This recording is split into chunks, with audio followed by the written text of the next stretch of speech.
Yes. Hello, it works. um, hello, everybody, the thousands and thousands of people around the world tuning into the Abergavenny virtual festival, Food Festival 2020. My name is Pete Brown. I'm a food and drink writer, and I'm delighted to introduce an even better food and drink writer, Tim Hayward, whose new book is out. Tim is a writer, broadcaster, restaurateur, and unrepentant food geek. He writes the restaurant review column for the Financial Times, a regular presenter on the food programme on Radio 4 and on Kitchen Cabinet, and has won stacks of awards for his work. Hello, Tim. Hello there, how are you doing? I'm very good, thanks. How are you? Good, very good. I'm glad to see you got some of my books back there and I got some of yours, so we're on a winner already. Exactly, and there's a curious tome just behind your right shoulder, which I believe is this one here. Yes. The coffee. Your left shoulder. So this is your, was that what, 2 days ago? Yes, just came out. It was supposed to be launched at Aber today. We were going to do the whole big party thing because it actually it kind of started in Aber. I was having a long, really drunken conversation with Trina Hanneman. That doesn't sound like Abergavenny. It was not, and she was really furious about the fact that all the sort of artisanal bread makers all over the world were making the same kind of giant, crusty sourdough and forgetting their local traditions. And I thought, actually, we need something about the kind of bread you and I grew up with, you know, the white stuff in packets. And it flew from there. So I owe a lot to Abergavenny, and I'm glad to be back, even virtually. So we're going to, in a couple of minutes, we're going to be watching a video, which I believe is one of the dishes that you celebrate in the book. Yeah. But just before we do, I was going to say, when I first saw this book and when I was asked to chat to you about it, a leading food writer doing a book about bread in 2020, I can imagine exactly what that's going to be like. It's going to have a chapter on the history of bread and essays about einkorn wheat and recipes to help you recreate bread using heritage grains. It's then going to demolish modern commercial bread making and how terrible it is. Then half the book is going to be on caring for your sourdough starter and how to make delicious flatbreads and brioches from all around the world. You took that and threw that in the bin, didn't you? I'm very, very glad I did, because it's sort of doing that predated the COVID business. But honestly, if I was putting a book out like that now, after we'd just spent the last 6 months all perfecting our sourdough, it would have been entirely the wrong thing to do. So no, it was kind. It's not against that. I mean, I own a bakery. I'm very proud of the bread we make. We do really sort of 3 ingredient breads. There is literally no. We don't believe in additives. Everything's hand, and it's lovely, and I completely still appreciate that stuff. But I think, I mean, it feels like we're in a climate where bread is being either lauded in that strange way or completely demonized, and we forget that, you know, I've eaten bread every day of my life. There can't have been a day when I haven't eaten bread, and it's been through all kinds of different times. It's ended up being sort of vaguely biographical, autobiographical in ways I didn't imagine either, because I don't think you can talk about it without emotion. Absolutely. And in fact, the recipe that's coming up for a sort of a meatball sandwich that I think I learned how to do it in working in a diner in South Carolina at one point. It was a great, lovely thing, but you know, you can't just not be immersed in that. It's such an emotional and lovely thing in a non-Ponzi way. So I've got loads I want to ask you more about on that theme, but first we're going to see the video. So do you want to tell us a bit more about what we're going to see? Okay, so yes, so this is this is shot in my own kitchen during lockdown. My daughter, who's my usual cameraman, was not available as she was studying. I actually had to call my publisher and get her to come over and hold the camera. So it's great fun to shoot. It's such a fun recipe, and it's really easy. And when we make these books, there's a team of us that get together in my house. And we sort of stay together for 4 or 5 days during the shoots, and we eat all the food we make. And I wasn't expecting a great deal from this one, but people, you know, I still get drunken late night texts from other members of the crew going, I have your meatball sandwich, man. I'm crying about your meatball sandwich. So yeah, I think this is a good one to leave. There's also a second one we shot at the same time with our sort of roast chicken thing, which will come online later, but I'll tell you about that one later on. Fantastic. Okay, well, that's a hell of a billing. Let's see your meatball sandwich. So a while back, I realised that there was a kind of food that I loved and I'd eaten pretty much every day of my life, and I didn't think that anybody had ever really looked into it the way it deserved to be looked into. It's bread. We write so much about posh bread, about artisanal breads and things like that, and we forget the fact that most of us, kind of doesn't matter what background, what class you come from, as you grew up, you ate bread all the time. It was staple, it was family food. If you didn't have much money, it was what you fed your kids on as your main bulk of what you ate. And I felt there was so much important stuff in that. So actually so much love, weirdly enough. Your love of food can be expressed, and it's expressed through bread. And it's the stuff in packets, it's the stuff you buy from supermarkets, it's the stuff you buy from your local baker, long before we all had big sourdough loaves. And so I thought I ought to write a book about that. And it got a bit personal, because also it felt like a lot of the stories were coming from inside how I felt about bread and how I felt about it all my life. And so I ended up probably with the worst pun of my life, which was Loaf story. It's a love story and a love letter to bread. And yeah, I'm proud of it. So here's a couple of recipes, one of which comes from many years of working in American diners and loving American food, and it's a simple, fun, easy one, and a real crowd pleaser, as they say. And the other one is just probably the most monstrous thing you can do with bread and chicken and cheese and onions. I hope you enjoy it. I'm hoping this bit will change your life. Making a quick tomato sauce, and this is something I picked up. I can't remember whether I was working in a diner or a prison in South Carolina or it was a school somewhere they did it, but it's such a standard classic American way of cooking it for sort of mass catering, and it's perfect to go with meatballs. You need a pan. Anything will do. It will fit in the oven. You'll need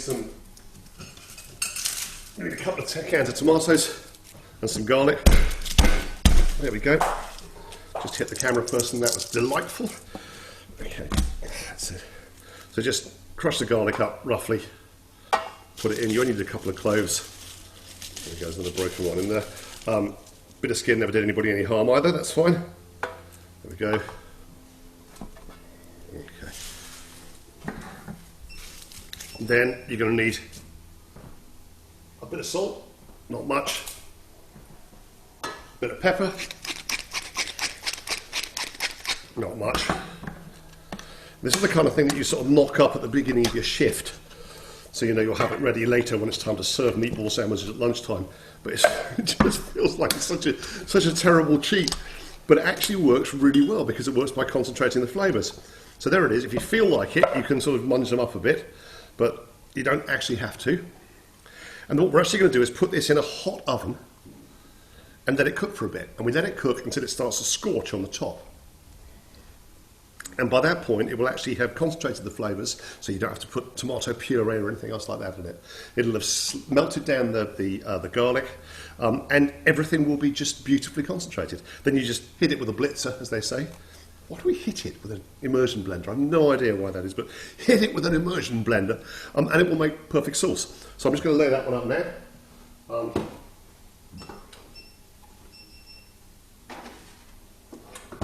I can go in the fan oven at, let's go for hot grill, high, good 20 minutes or so, and then wash my hands. Making meatballs. There is something inordinately pleasurable and deeply amusing about this next bit, so bear with me. These are salsicci made with fennel. So that's basically it's a fairly standard sausage, but laden with fennel seed and garlic. And it's absolutely lovely. Now, if you've got a thin skin on it, it just squeezes out, the skin will split. Try and keep the skin out of it. But there we go. That's it. There's the skin on that side. We'll have that out of the way. I've got 3 sausages worth here. They come 6 to a pack and they freeze nicely. So you can just save the meat. These meatballs, we're doing this obviously for a meatball sandwich, but this is such a diner classic. This is also the one that they would serve over spaghetti with the tomato sauce, with the marinara sauce that we've made earlier, we just set up. So it's, there we go. Out comes the sausage meat, all done. Now, cheap diners, cheap restaurants, school canteens, prison canteens, etc. You want strong flavours, but you want to make it go a long way. That's why you're using things like sausage. We've got some mince here, minced beef. So you need a knife to open that with. Hold on. Here we go. So here's our mince. Goes in two. Now, because there's an enormous amount of fat in pork, and the fat contains flavour, you want to find a way of capturing that, keeping it, holding on to it, not losing the flavour. So as well as the sausage and the beef, we're also going to put in some breadcrumbs. This is stale bread. I haven't bothered toasting it. I'll just put it through the blender. I like to keep it a little bit chunky. Plenty of that. Because you've got this filler material, this absorptive stuff, you can also add other flavours to it as well that will make things juicy. So I've got here, for example, some cream, but you could use creme fraiche. You can also, amazingly, and this is serious diner secrets, you can also use mayonnaise, which massively enhances the flavour of the meatball. Don't ever tell your Italian nonna that you've done it, but it works really well. So we're going to give it a little squirt of mayo as well. There we go. And finally, to be absolutely sure that it's all going to hang together, let's crack an egg into it as well. Add to the mix. That's perfect. Now, seasoning. You're going to need pepper, you're going to need salt, naturally, and you're also going to need more fennel seed, which will add a little scrunch to the flavour as well. You're replicating the flavours of the sausage more. The other thing, which is this is something I have trouble getting this in the UK. It's really weird. Garlic powder, we don't use it. It's, I think the garlic is baked, roasted and ground to a very, very fine powder like this. The flavour's weird. It's halfway between garlic, as we might know it, and maybe fenugreek or something like that. But it's got a lovely extra oomph to it. And for me, it's really sort of the authentic flavour of American commercial cooking. If you're a fan of diners, drive-ins and dives, it's, hey, garlic powder. Put a little garlic powder in it with everything. Lots and lots of garlic powder gets in. So there you go. That's the ingredients. You munge them together. And then, this is the bit I love. And here are some I made earlier.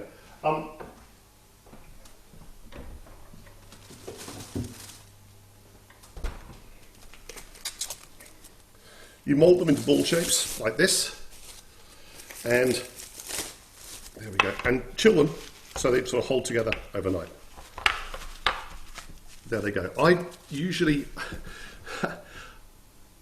it wasn't intentional to actually do them in all sorts of different sizes, but actually I've realised that when you're doing them as a batch, it's good to have little ones because they go great with pasta. It's good to have big ones that you can snap in half when you put them into a sandwich or a roll. So I don't fuss that much about getting them all the same size.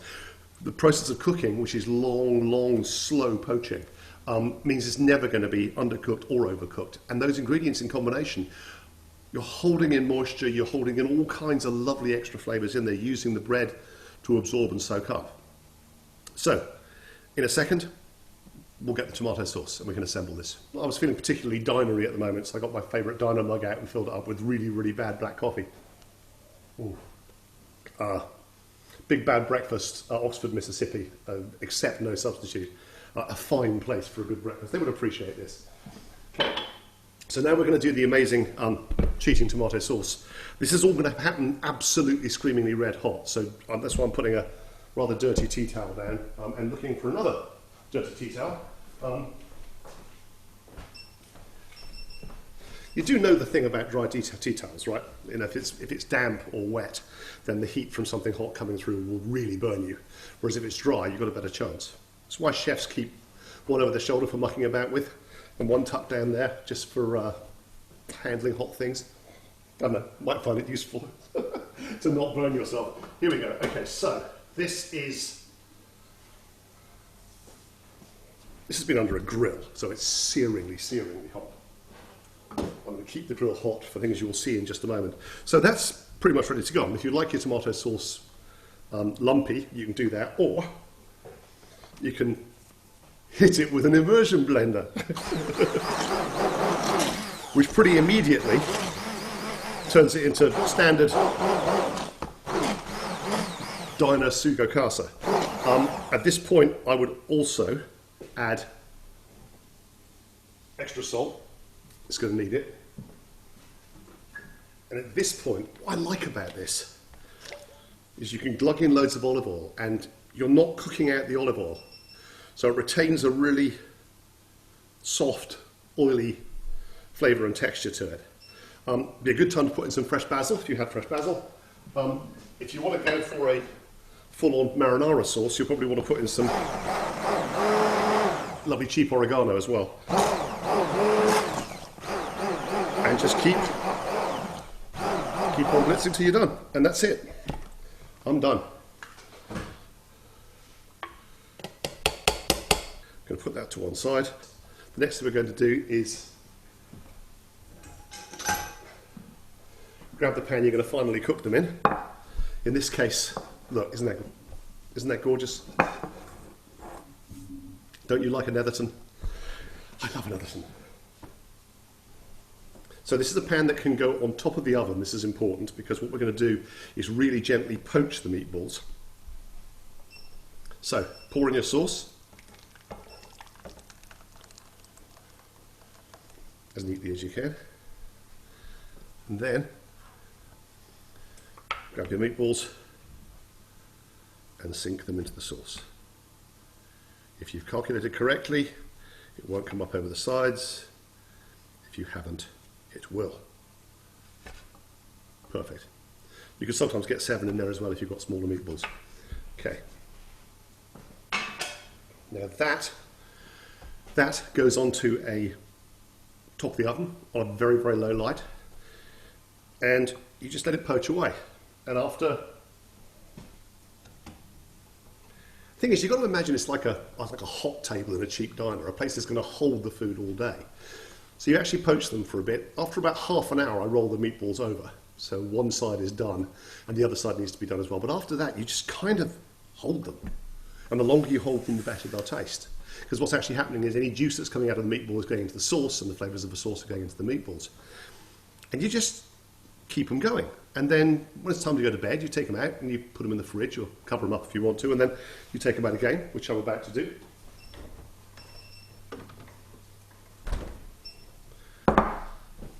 And they're lovely.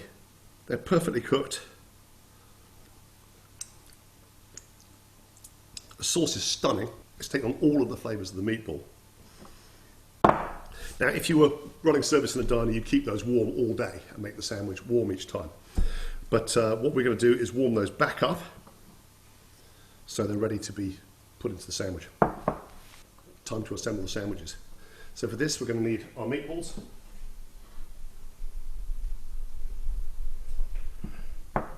Which have obviously been quietly cooking away in the tank in the corner of the diner. We'll need some rolls. Here we go. And something that will go in the grill. So first up, split the rolls down the middle. Take the bottom and put it in the grill pan. Same again.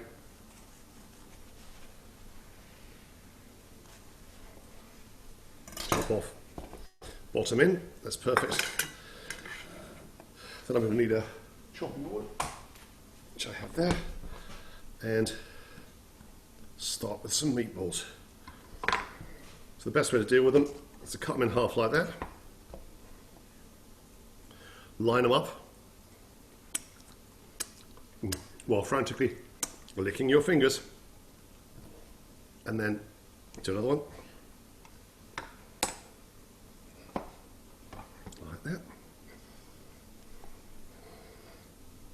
I think it's unfair to just give somebody 3 slices of meatball. That just doesn't work at all. But you can see why the large ones are quite useful for this, can't you? And again, 1, 2.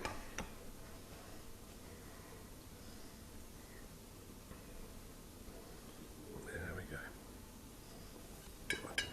Hold tight, I'll wash my hands. Okay, so now we need provolone.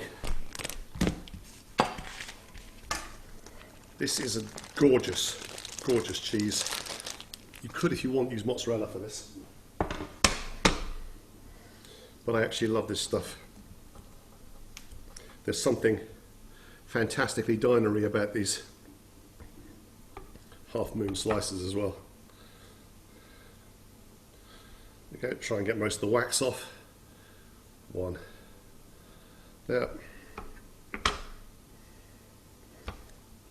It looks like plastic, but it's not. It's actually edible wax. So sometimes you can get a strip to come off a little bit stale. It's not a huge problem. There we go. 2.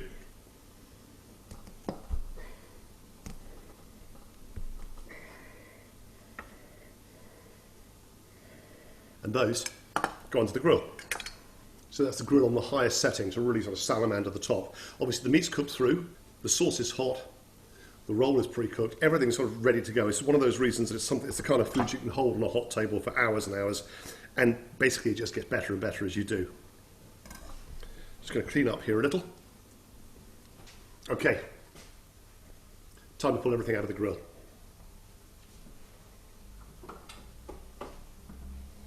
Once again, probably a good idea to put a cloth down if you've got a wooden tabletop. There it is. And a second one. Oh God, look. So look, the bun's kind of toasted a little bit on the edges. The cheese is melted. Bread slightly toasted around the edges. The meatballs are hot. The provolone starts to melt. We need to shift these out onto, I love this, it's an old diner plate. See that? I've no idea where Tony's diner is, but it's a beautiful thing. So that comes out onto the plate. Catch all cheese strings as you go. This one's going to be really stringy. There we go. Onto the plate. Now, you need to spoon over some of the hot sauce as well. Try and be delicate with this, because this is obviously very refined, very Michelin star food, very beautiful. And then the rolls go back on top, like that. This is the point where I'm supposed to say, and that is my meat. I hate it, I bloody hate it. The whole point is it's not my meatball marinara, is it? It's the one from every single bloody diner right the way across the States. But for that reason, it's really good. So, okay, let's do the, what I believe is called the money shot. You may be interested into why I'm cutting it this way, just taking a piece off the end.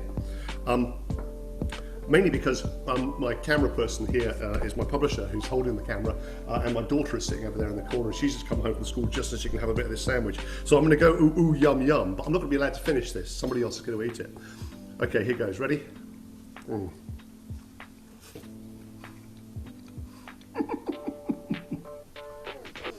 Yeah. Mm-hmm. Yeah.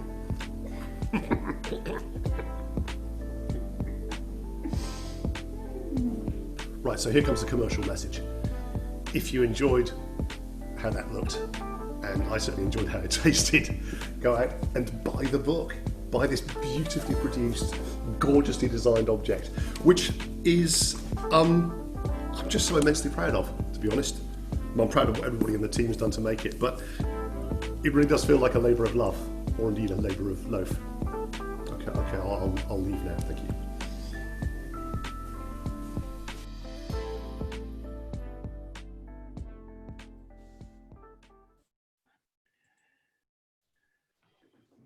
Wow. If there's any audio interference, that's my stomach rumbling. Apologies if it gets too bad. That looked amazing. We've got some serious kitchen envy going on in the comments, and I've only just moved into this house, and I've been working on it for a year, and that's pretty much the first time the kitchen got a rollout, which is why I couldn't sort of find things. But yes, it's I like the kitchen. It's a good thing. Yeah, that's fantastic. So that's one of I guess that's one of the more involved recipes in the book. It's still very much a kind of uncomplicated, as you repeatedly kind of went on. It's a standard thing you get across diners. Yeah. But what I love about this book is it's if that's almost as complicated as it gets, it really does celebrate simplicity. Because these are simple things we're looking at, and it revels in that kind of, you've got a whole thing on toast, a whole chapter on toast, and the first dish you address with any kind of sort of like, right, let's start looking at individual dishes, is beans on toast. Yeah. And you talk about how Heinz beans, kind of, there's nothing quite like them. There really isn't. I mean, people try to replicate them. There are other brands are available, as we have to say on the BBC. And of course, they're not, are they? It's rubbish. Other brands are not. But it's.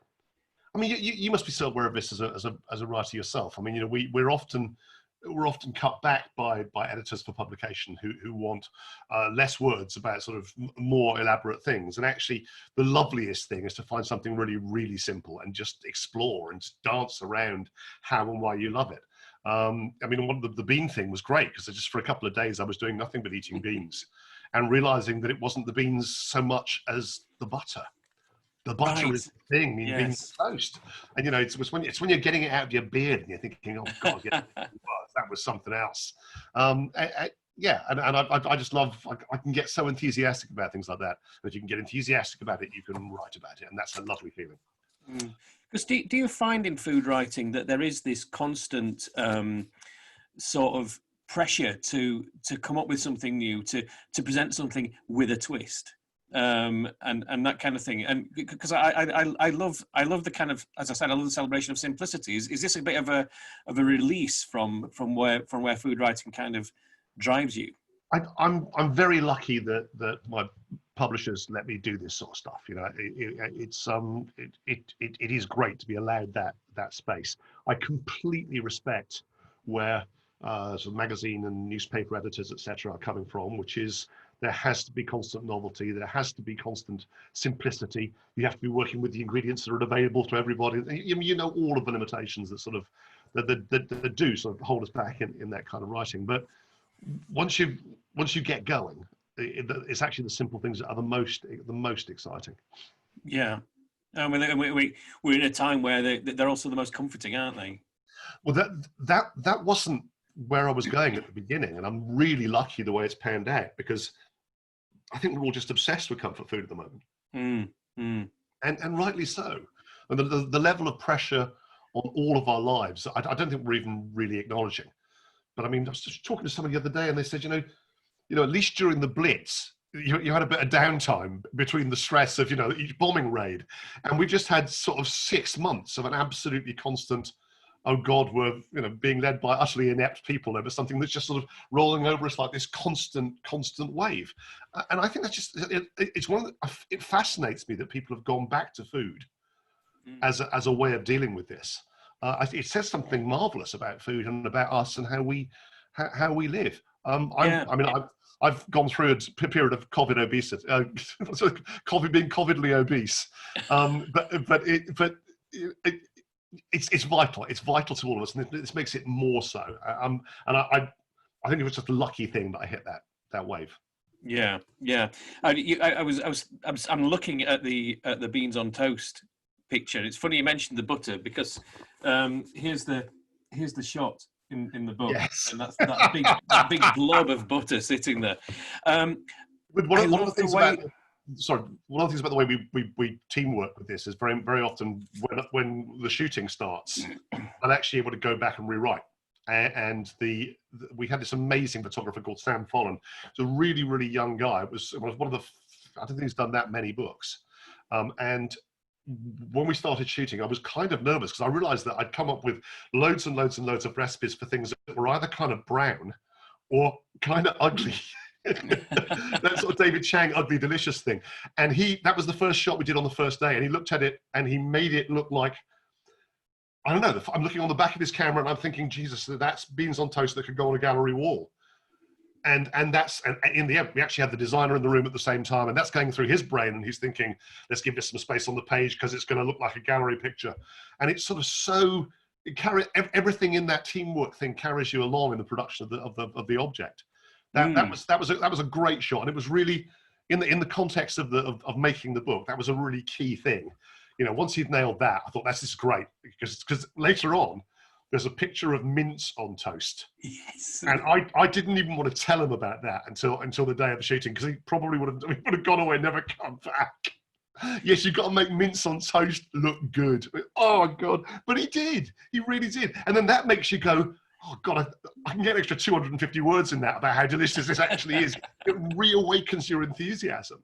You know, and then your editor's in the room and saying, yeah, no, put some more words in, it'll be great. But it looks good in a way that flies in the face of the conventions of food photography at the moment. I mean, there's an air of a kind of Southend greasy spoon around the photography, but it kind of defies you to say, come on, you want to eat this. This looks absolutely gorgeous, doesn't it? But it's not soft focus. It's not artistic. It's not artfully arranged. I studied photography as when I was at art college. It was my big thing. And Martin Parr was one of our visiting lecturers. That's what I was trying to think of. Martin Parr's work for forever. I didn't know it was going to come out like that on the book, but he's got. There's often a debate about Parr, about whether is he being exploitative? Is he making working class people look ugly or an object of comedy? And when you meet him, you actually realize he's absolutely not. He's a very kind and gentle soul who's in a kind of weirdest semi-autistic way. He's fascinated with what's there visually, and weirdly, that's exactly how I feel about those kinds of foods. I mean, obviously, I've got the foodie background to look at it and go, Christ, there's a pile of mince. Can you imagine how much fat there is in that? And you know, the terrible offcuts and actually, but I'm also, God, why do I love it so much? Why does it speak to me so much? And absolutely, that reference that you've made to that, it's precisely that Southend pier, but with fondness. Yes, yes. That reflects exactly how at the end of it, I'm feeling about the book. Because it makes you hungry looking at those pictures. You know, it shows that there's different ways of doing it. Doesn't it just? And I don't know, if I was back at art college and we had a room full of students and we were talking about this, we would spend an hour and a half just talking about kind of analyzing, why does that make us feel so good? Why does it make us feel hungry? Is it the combination? Is it beauty? Is it nostalgia? Is it greed? All of those things at once. And it's a lovely experiment to be able to play with those things. They'll play into it, don't they? You talk on when we go to things like deviled kidneys and sardines on toast, and you reference Patrick Hamilton, and you talk about Hangover Square, but he also wrote this trilogy, The Midnight Bell, about this fictional pub in Euston, set in the 1930s, and these are the dishes that are on the bar in this pub in 1935. And the first time I read that, I thought, geez, why are those things not on pub bars now? It sounds fantastic. Yeah, it's and I just love that food can take you there so easily. You know, it's because it taps into your own sensations. You know, when he writes about a bar like that, you can't just taste the kidneys. You can smell the unwashed people. You can the thing of, you know, sort of, the smell of gas mantles with a sort of slightly coaly smell to it. You know, it's lovely, and the food takes you into it because it's the one bit that, I mean, obviously you've never been in a pub in 1930. It's technically not possible, but you have had kidneys on toast, and that's the lock-in for a fiction writer, I think. Yeah, definitely.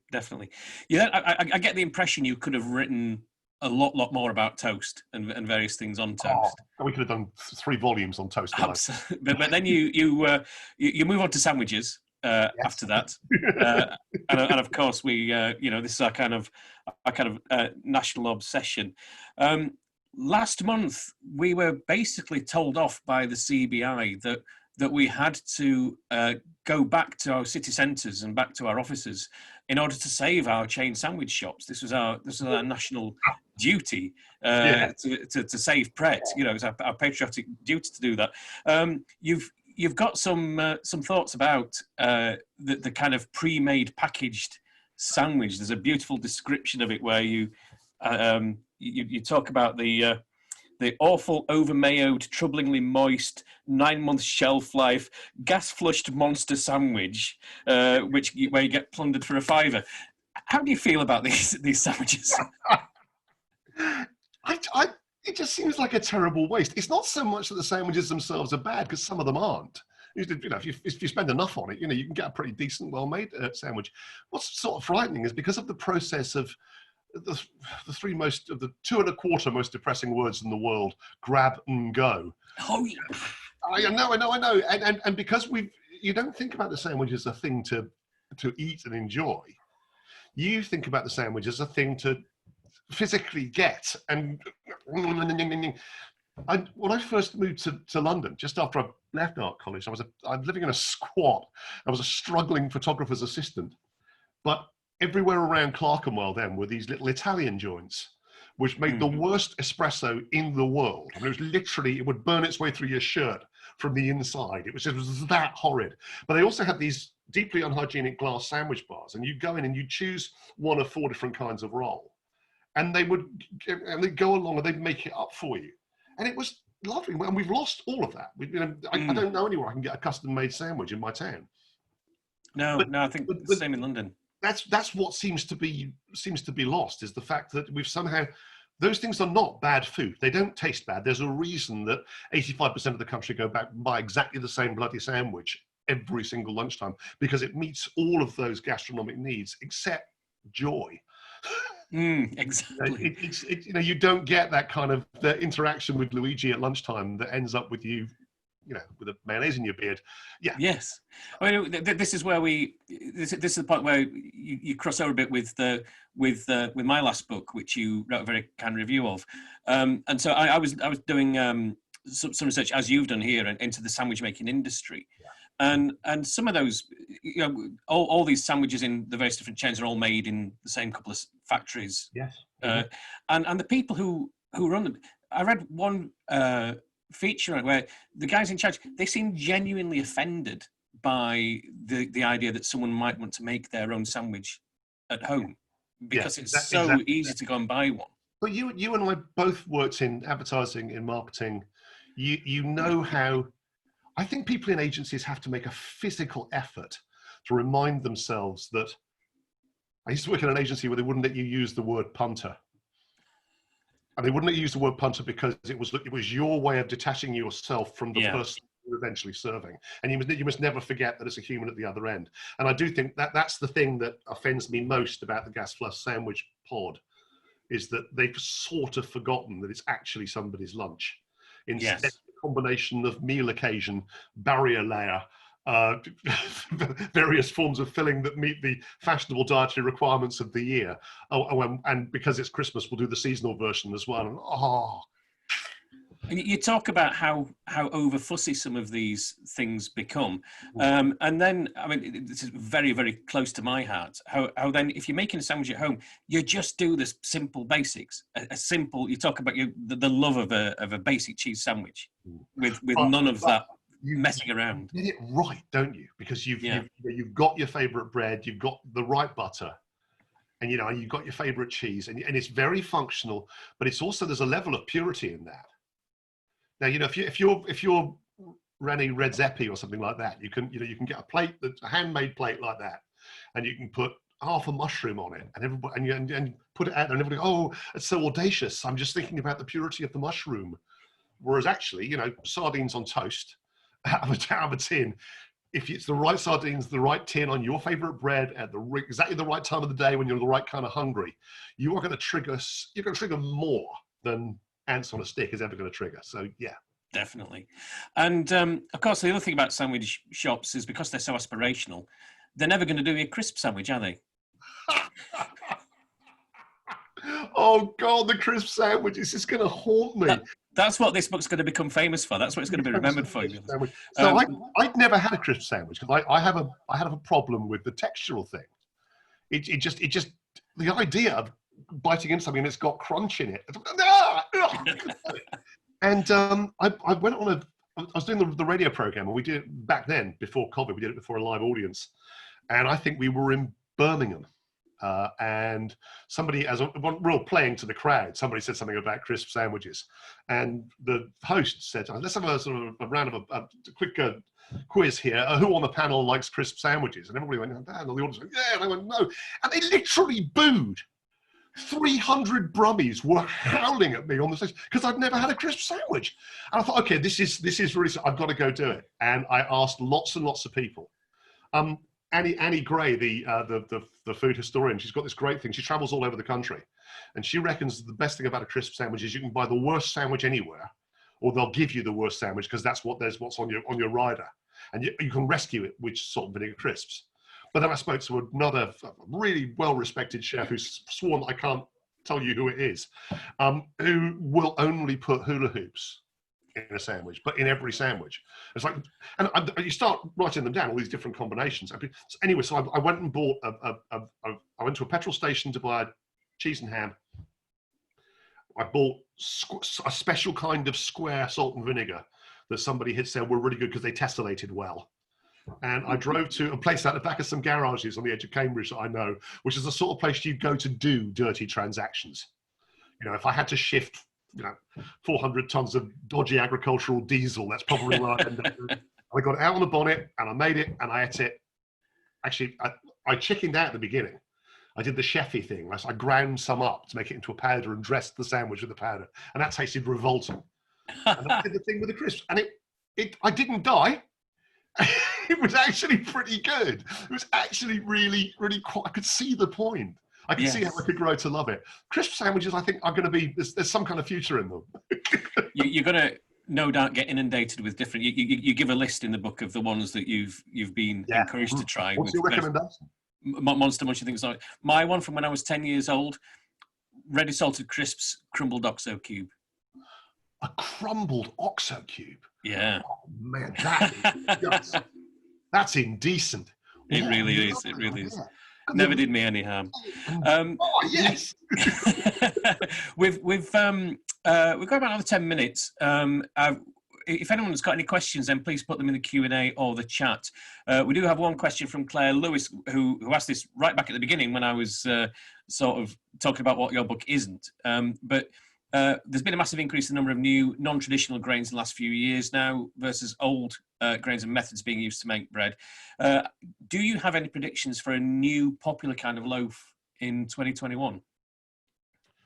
I'd like to think. Weirdly, I was listening to an American podcast driving somewhere today, and it was in New York, where obviously the foodie level is tremendous. And there's a company that's making just great white bread. And the radio ad for this went something along the lines of, don't you ever sometimes just want a white bread and bologna? Well, and the sandwiches, they're actually made in an artisanal bakers. They do, it's a project whereby prisoners coming out of prison who can't find jobs in the States usually get the job working in this bakery. And they're making a hipster, normal white loaf.